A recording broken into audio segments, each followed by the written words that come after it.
bëgg a tas ak surtout coowal muuraay gi ci yenn école yi te lëmbee penc mi fan yi Adama ñu tàmbalee ñun ci fi ñu tàmbalee ak honorable muy assemblée nationale président de la république daal di ci laaj conseil constitutionnel xalaatam ci date bi mu jàpp ne mooy bi ñu ko war a mën a tasee ñu bëri di xaar mu wax ko le 13 à partir du 12 en tout cas septembre parce que le 12 lay assemblée bi di am ñaari at alors logique politique la wala da nga jàpp ne lu ñu mënoon a muccal réew mi la ndax talu ñuy élection ci wàllu koom surtout buñ ko fa tegee. logique politique la. parce que ku ñëw pouvoir di nga bëgg ñëw assemblée nationale nga am fa majorité pour faire passer des lois et faire passer pour pouvoir gouverner tranquillement logique politique la parce que assemblée nationale dafa am enjeu sur le plan politique logique politique la. parce que dañu bëgg faire passer une loi de finances initiale ou bien une loi de finances rectificative bi nga xam ne amuloon pour faire voter un budget maintenant amuñu benn yaakaar que est-ce que réellement li ñu bëgg def assemblée nationale bii dinañ leen ko permettre. C'est vrai nous sommes dans une situation dans un pays boo xamante ni pas dans un pays mais nous sommes dans un monde boo xamante ni dafa am ay crises yoo xamante ni qui s'annonce nous sommes au mois d'août te ça va démarrer à ce mois-là. yaa ngi ko doon annoncé. donc c'est au niveau international te mënuñu ci mucc et une élection demande beaucoup de moyens il faut remobiliser des ressources humaines des ressources financières pour pouvoir organiser une élection législative li ci Théodore Monteil wax mooy dëgg parce que y a le timing la constitution dafa ne 60 à 90 jours après la dissolution code électoral wax mais code électoral dafa wax leneen parce que balaa élection da ngay ubbi l'inscription sur les listes électorales. Le parrainage aussi. Il y a le parrainage c'est-à-dire tu dois ouvrir les inscriptions sur les listes électorales 6 mois avant les élections. Voilà donc le temps amu fi pour pouvoir organiser des élections anticipées des élections législatives ok parce que parrainage bi day poser problème parce que c'est 150 jours après le parrainage il y aura une campagne électorale il y aura la sortie des listes il y aura une campagne électorale et lu mu tuuti on va dépasser les 90 jours beneen mbir bu ci am solo mooy la loi de finances initiale marathon budgétaire bi l'ouverture de la session c'est en octobre ba 31 décembre mooy marathon budgétaire bi loi de finances initiale bi ci lañ koy voter au niveau de l'Assemblée nationale le Sénégal dafa soxla budget. mooy budget bi ñuy nattal ministère bi ñuy nattal ministères yi. nattal ko primature ak institution yépp maintenant est-ce que délai boobu am nañ ko suñ ko dissoudre parce que l'article 57 de la Constitution fi mu ne le président peut gérer par décret c'est dans une situation exceptionnelle mais bii situation exceptionnelle bi moom moo koy provoquer par la dissolution de l'Assemblée nationale donc ce n'est pas une situation exceptionnelle c'est une situation voulue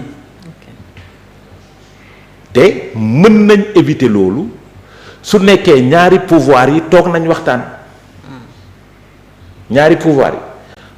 waxtaan mu am des débats sérieux au sein de l'hémicycle et que qu'on dépasse cette étape de loi de finances initiale qu'on puisse voter le budget le Premier ministre puisse aller à l'Assemblée nationale pour faire sa déclaration de politique générale au mois de janvier février qu'on organise une élection législative. mais waxtaan su mënul am diggante ñaari institutions yi ci li fi xew yépp ba ñu annuler le débat d'orientation budgétaire avec toutes ses conséquences est-ce que waxtaan mën na am. j'ai dit waxtaan am na ba ñu corriger règlement intérieur de l'Assemblée nationale ils se sont retrouvés suñ ko bëggee ils le feront xaw ma nag ñu bañ ko bëgg mais suñ ko bëggee pour def affaire u gentleman agreement ils le feront parce que Sénégal période bii ñu toll soxlawul di dépenser ay millions wala ay milliards pour des élections anticipées Maintenant, il y a d'autres questions par rapport à la loi de finances initiale. Parce que dañuy nattal budget les institutions. Est-ce que dans la loi de finances initiale, c'est prévu le budget du Conseil économique et social? Est-ce que c'est prévu le budget, parce que ñoom dañ ne woon dañ koy supprimer, du Haut Conseil des collectivités territoriales. président wax na ne pour ñu def ko il faut ñu am ay jumtukaay. moom laa wax pour ñu def ko il faut qu'on aille vers la majorité à l'Assemblée nationale ou bien vers un référendum. Man li ma jàpp sax man di ma jàpp que référendum bi mooy jiitu élection législative bi man loolu laa jàpp parce que ils étaient fii laa ko waxee. je pense pour xam est-ce que le peuple est fii sax laa koy favorable waxoon à la suppression. fii laa ko waxee woon. oui ne leen ñu ngi préparer référendum d'ailleurs premier mouture bi sax pare na pour dem ci élection référendaire boo xamante ni sénégalais yi dañuy xam les modifications yi nga xam ni moo nekk sur la nouvelle sur certains points de la constitution du Sénégal. Parce que lu bari constitution bu Sénégal moo ko mën a régler parce que dans la nouvelle constitution si on supprime le conseil économique et social, si on supprime les autres institutions jarul jaar par loi par assemblée nationale.